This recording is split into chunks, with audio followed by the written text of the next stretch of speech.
As you can see, my 2012 Ford Focus is being towed right now because my stability control locked up on me, would not let me reverse or drive.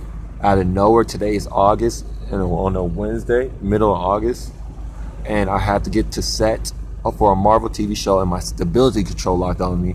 And as you see, my splash guards fell before, so I had to tape it up. And this is my over 4 tows with this car.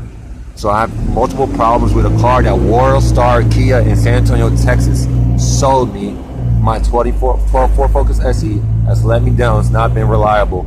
Now I have to get it towed. I'm in the tow truck right now, going to Glendale Ford, in which has cost me $80 AAA service. When you're over 4 tows with one car, it's $80. So it's cost plus $10 per mile. So it's cost me over $100 to tow my car because my stability control won't lock up because Worldstar Kia gave me, there's my car, as you see. Worldstar Kia gave me the little kid control instead of the parental one. So now my car won't cut on the stability control, and now I have to take it to the Ford dealership right there from Middle Hollywood and pay for it because of Ford. So I just am very upset about it. I think they're not bringing it on the other.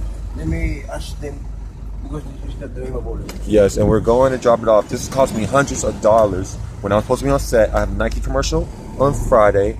I'm being on Mick tomorrow, and on a TV show on today, Marvel show. As you can see, I'm gonna go now. My brother, no drive. See, I'm gonna go. No I'm drive, very no disappointed in my 2012 Ford Focus. On the other side. Okay, my friend, we're gonna go on the other side. Alright, we're gonna go to the other side. See, very disappointed. So if your Ford Focus SE 2012 locks up with you, it happened to me before. This is multiple times. Thank you. My name is